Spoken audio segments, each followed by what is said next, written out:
नमस्कार दोस्तों। उम्मीद है आप बहुत अच्छे होंगे। स्वागत है आपका इस नई वीडियो के अंदर।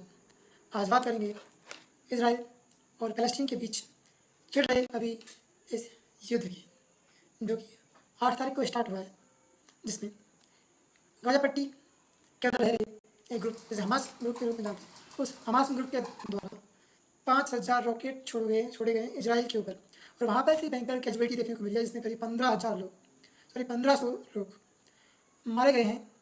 वो भी निर्दोष लोग, सिविलियन लोग, जो वहाँ पर एक शांतिपूर्ण ढंग से रह रहे थे, और उन शांतिपूर्ण ढंग के लोगों के ऊपर ये हमला किया गया है। ये एक तरह का आतंकवादी हमला इसे हम कह सकते हैं, क्योंकि आतंकवादी हमले के अंदर ही ऐसे लोग होते हैं जिनके अंदर दिमाग नाम की कोई चीज़ नहीं होती है। ये पर्सपेक्टिव बिल्कुल सीधा और सही जाता है, और हम ये कह नहीं सकते कि आतंकवादी ग्रुप होता है। वो गवर्नमेंट से टकराए तो ठीक है, लेकिन अगर वो सिविलियन से टकराए तो एक टेरर का एक संदेश दिया जाता है कि वो एक आतंकवादी है, और ये एक खतरा है जो दूसरे देश के ऊपर है। तो चाहे इजराइल हो या पैलेस्टाइन हो या हमास हो या कोई अदर कंट्री हो, उन सारी कंट्रियों के अंदर अगर इस तरह के कन्फ्लिक्ट अगर देखे जाते हैं तो वो एक देश की सॉवरेनिटी, एकता और अखंडता पर, और वहाँ पे जो लोग हैं उनके नॉर्मल जीवन पर ये बहुत बड़ा इम्पैक्ट डालता है। और इस इम्पैक्ट के कारण कितने लोग हैं जो बेघर हो गए हैं, कितनी बिल्डिंग है जो ध्वस्त हो गई है, कितने लोग हैं जिनके जीवन बिल्कुल गुजर गया है। और ये एक इस तरह का कन्फ्लिक्ट है कि इसको सहा नहीं जा सकता और उस रूप में नहीं देखा जा सकता है जो कि एक नॉर्मल रेवोल्यूशन के जिसे कह सकते हैं। हालांकि अगर इसके दो पर्सपेक्टिव निकलते हैं, एक ग्रुप ये कहता है कि पैलेस्टाइन रॉन्ग है और उसे इस तरह का अधिकार नहीं दिया जा सकता।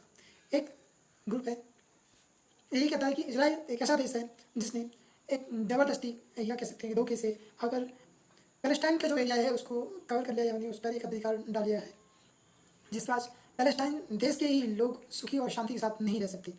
इससे मैं यहाँ पे दो ग्रुप क्यों कहने लग रहा हूँ, इसका रीज़न है कि वो कंट्रियाँ जो पैलेस्टाइन को सपोर्ट करती है और एक तरफ वो कंट्रियाँ जो इजराइल को सपोर्ट करती है। इन कंट्रियों को मैंने दो ग्रुपों में डिवाइड कर दिया है। जो कि इस्लामिक कंट्रियाँ हैं वो पैलेस्टाइन को सपोर्ट करती है, जो यूरोपियन कंट्री है वो इजराइल को सपोर्ट करती है, इवन की इंक्लूडिंग अमेरिका। अमेरिका ने तो यहाँ तक का ऐलान कर दिया गया है कि हम इस वॉर जोन के अंदर जो इजराइल और पैलेस्टाइन के बीच में हमास ग्रुप से कह सकते हैं, पैलेस्टाइन पूरी तरह से इसमें इंक्लूड नहीं है, लेकिन हमास जो ग्रुप है जो पैलेस्टाइन के एरिया है जो कि मेडिटेरियन सी के पास में स्टाब्लिश है, उसे हम गाज़ा पट्टी के रूप में जानते हैं। और गाज़ा पट्टी के रूप में रहने वाले जो आतंकवादी ग्रुप है जिसे हम हमास के रूप में जानते हैं, उस हमास ग्रुप के द्वारा करीब 5,000 रॉकेटों के थ्रू इजराइल के ऊपर हमला किया गया। बहुत शुक्र है कि इजराइल का जो सिस्टम है, एक आयरन ड्रोम जिसे हम उस रूप में जानते हैं। आयरन ड्रोम एक ऐसा सिस्टम है जो कि कितनी भी 84 मिसाइलें या 81 मिसाइलें या कह सकते हैं कि 100 से ज़्यादा मिसाइलों को इंटरसेप्ट करके हवा में ही डिस्ट्रॉय कर देता है। इसके कारण इजराइल को कुछ ज़्यादा कैजुअलिटी नहीं लगी थी, पर हम कैलकुलेट करके कह सकते हैं कि 5,000 अगर रॉकेट किसी एक पर्टिकुलर एरिया पर गिरते हैं तो कैजुअलिटी होना तो अनिवार्य है और इसको टाला नहीं जा सकता। तो वहाँ पे इतनी कैजुअलिटी का मतलब कि वहाँ पे नुकसान हुआ है, इतना भयंकर नुकसान हुआ है कि करीब 1,500 लोग पूरी तरह से मर गए हैं और हज़ारों से ज़्यादा की तादाद में इंजर्ड है। इतने लोगों को साथ कैजुअलिटी हुई है जिसकी कोई बात नहीं है। इसके पर्सपेक्टिव में इजराइल ने भी टेरर अटैक करके हमास के कई ठिकानों को पूरी तरह से नाबूद कर दिया गया, बाकी मेडिकल सप्लाई को कर दिया गया, बाकी फूड सप्लाई को डिस्ट्रॉय कर दिया गया। अब आप यहाँ पे दो देशों के कॉन्फ्लिक्ट में वहाँ की फूड सप्लाई और मेडिकल सप्लाई का मतलब है वहाँ के सिविलियन और लोगों को अनाज, खाना, पानी और मेडिसिन मिलना। मेडिकेशन इजराइल के इन स्टॉप से इसके कारण नहीं मिल पाएगी। तो आप कह सकते हैं कि ये जो युद्ध चला है या कॉन्फ्लिक्ट चला है, ये कॉन्फ्लिक्ट दो देशों पर नहीं, दो देशों में रहने वाले सिविलियन के ऊपर अटेम्प्ट किया गया है।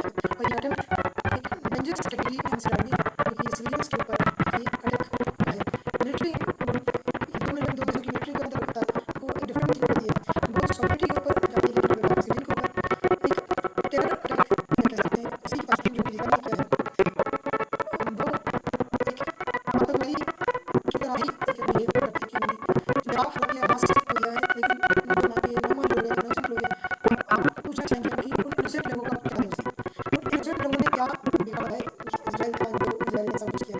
हालांकि हम इस तरह की चीज़ों को कह सकते हैं, लेकिन इस तरह के अगर युद्ध लगातार देखे जाते हैं तो ये एक समस्या के रूप में उभरेंगे, जो कि हमारे ग्लोबल कह सकते हैं कि विश्व के अंदर इन वायलेंस को लेकर एक ऐसी समस्या उत्पन्न हो सकती है जिसे हम फाइनल क्राइसिस के रूप में जान सकते हैं। फाइनेंशियल क्राइसिस किस तरह से आता है आप हिस्ट्री के अंदर ये देख ही चुके हैं। तो इजराइल पैलेस्टीन के युद्ध के ऊपर बात कर रहे थे हम, तो हम सारी बातें कर चुके हैं और आज बताना चाहते हैं कि हम आपसे पूछना चाहते हैं कि इजराइल और पैलेस्टीन के मध्य में किस तरह से शांति आ सकती है और किस तरह से उनके बीच एक पीसफुल बन चुकी है। आपका जवाब देने का देश बनना चाहिए और सबकी सोच और समझ सभी डिफरेंट होती है, इसलिए इसे डिफरेंट और सोच की ज़रूरत है। किसी भी देश में इजराइल हो या पैलेस्टीन हो, उनके बीच में अगर युद्ध चल रहा है तो उनके सिटीजन है वो खतरे में हैं। उनके लिए मेडिसिन सप्लाई और फूड सप्लाई सभी ब्लॉक हो चुकी है और आज लोग हर तरह की मुसीबतों को झेल रहे हैं। इसलिए हमारा सभी का कर्तव्य बनता है कि हम उनके किसी भी तरह के पीसफुल बनने की उम्मीद रखें और आगे चलकर भाग्य भविष्य कहाँ लिखा जाता है और अच्छी और ये भाग्य भविष्य जाए। इसलिए हम सभी देशवासियों से ये नम्र निवेदन करेंगे कि वो एक अच्छी सोच लेकर टेररिस्ट अटैक हुआ है वो उनके बीच में शांति बैठे और देश के सारे लोग हैं जो पीसफुली सभी लोग अच्छी ज़िंदगी के साथ पीसफुली अपना सारा देश के नाम पर बहुत ही अच्छी उम्मीद रखें और उन्हीं की सभी शांति और एकता के लिए हम ईश्वर से प्रार्थना करते हैं कि वो सभी आने वाले भविष्य में सुख और शांति बनाए रखें। थैंक यू, धन्यवाद।